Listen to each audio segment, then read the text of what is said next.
May tumunog ah.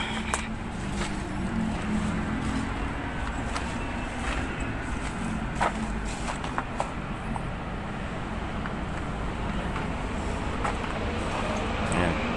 Babaybayan lang natin to.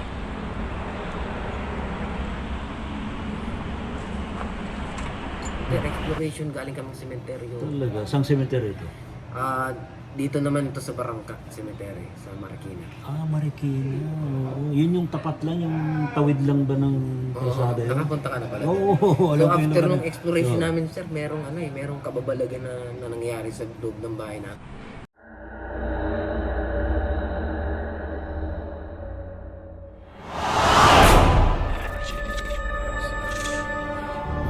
Kaya tayong pagkudal sa may home. You can offer prayers. Wala namang mawawala diba? Flowers. They also burn incense.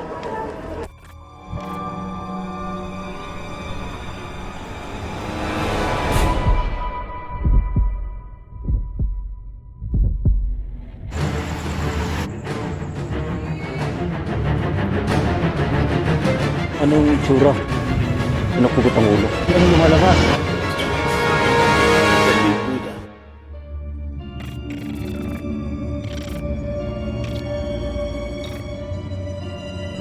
Mahalaga talaga sa mga ghost hunter natin ang nagpapagpag. Kasi marami pagkakataon na pwedeng sumama sa inyong bahay yung mga kaluluwa ng mga pinupuntahan yung mga lugar na mga haunted places, na cemetery, di ba ba? Nasa tabi ko nga ngayon si Noriel. Si Noriel Ghost Street.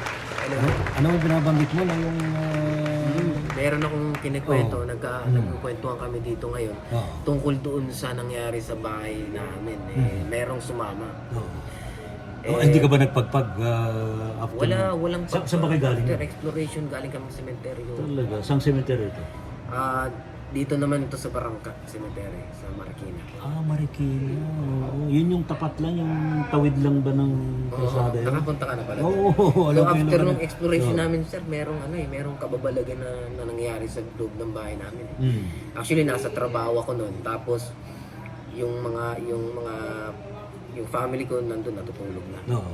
Ngayon, dumilat yung asawa ko. Pag dilat niya, nakita niya yung anak ko na parang merong kinakausap Oo. na tumatawa. Mhm. Ngayon, nung tinanong niya, bakit ka tumatawa? Bakit ka? May nakikita siya. May nakikita daw siya. Ngayon, ang ginawa ng misis ko, nagdasal sila. Nagdasal sila. Tapos, ayun, kinabukasan nun, hindi ko na alam ang nangyari nung panahon na yun kasi konti lang, chat lang kami. Tinanong ko yung full details talaga. Kinabukasan, tinanong ko yung anak ko, ano ba talagang nakita mo? Oo. Ang kwento ng anak ko, meron daw siyang nakikitang tao na nakabaliktad Oo. sa may kisame, nakaharap daw sa kanya. Mhm. Tapos, tumatawa siya dahil pinipilit daw dumilat, hindi naman nakakadilat. Yung multo na yun. Yung nilalang na yun, hindi natin alam kung multo o demons na yun. Oo. Pinipilit daw dumilat, hindi makadilat-dilat. Mhm. Kaya tumatawa ngayon yung anak ko. Tapos yung suot daw niya, kulay green. Oo, talaga. Tumatawa. Green na t-shirt. Green na siya, t-shirt. Hindi pa naman t-shirt yun. Oo. Basta kulay berde. Oo. Mm. Ngayon, isa pa sa kinakatawa niya, yung kamay. Mhm. As in, kamay lang siya na binabaybay yung wire doon sa kwarto namin. Paulit-ulit lang ganun. Oo. Kaya, tawa rin siya ng tawa. After nun, sabi ng asawa ko, magdasal tayo. Yung tinanong ko sa anak ko, ano bang nakita mo? Oo. Nung sinabihan kasi ng asawa ko na, pikit mo na lang ang mata mo para di mo sila makita. Mhm. Tapos magdasal tayo. Oo. Pero ang nangyari, nakikita May nakita niya pa pa rin rin. siya. Oo. Ang nakikita naman niya, tao sa harapan niya na nakaganon. Pinapatawa siya. Oo, pinapatawa siya. Oo. Parang kinukot siya o parang Inaasar siya. inaasar siya. Ba't ka nagdadasal? Di mo naman kami mapapaalis Oo. doon. Diba? Tapos meron pa siya nakita salamin doon sa CR. Wala naman kaming salamin sa CR. Tapos sa loob ng salamin na yon, sa reflection, merong babae doon na nakaitim. Talaga may nakitang salamin pero wala namang salamin. Walang salamin sa doon, CR. walang salamin. Oo. Tapos, anong meron? Sa loob ng salamin, merong babaeng nakaitim na ganun, galit. Galit. Nakatitig sa anak ko. Tapos, syempre, Oh. So, anong ginawa mo para mapalayas ng mga mukong na to sa inyong bahay?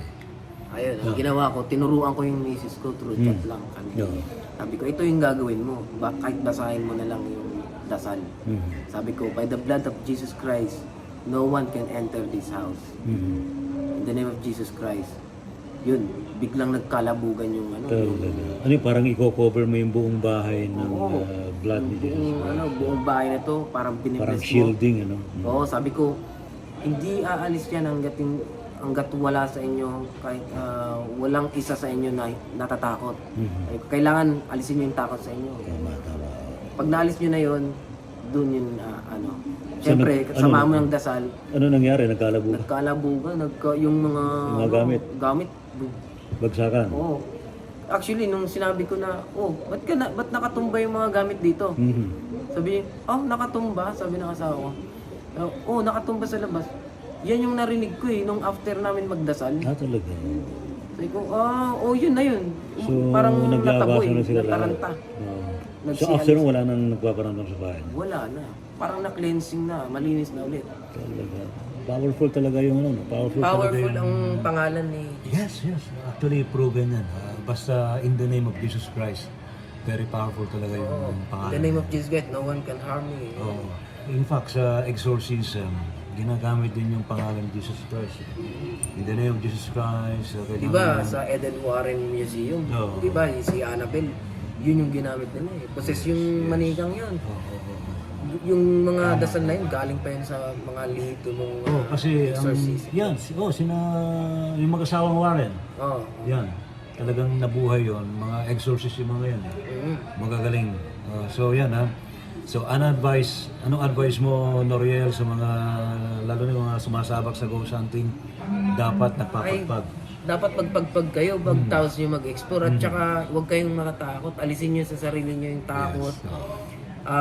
Ikalma nyo lang ang sarili nyo. Imagine nyo na meron kayong lights sa buong katawan mo na yun ang protection na binigay sa atin ng God. No? Sabihin nyo lang ang katagang, in the name of Jesus Christ, no one can harm me.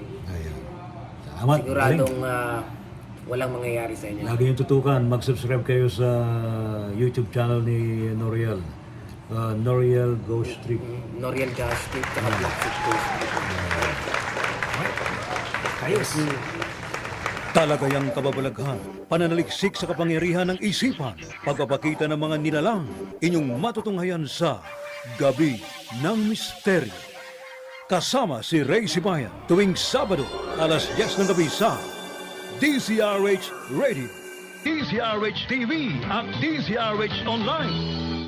Gabi ng Misteryo.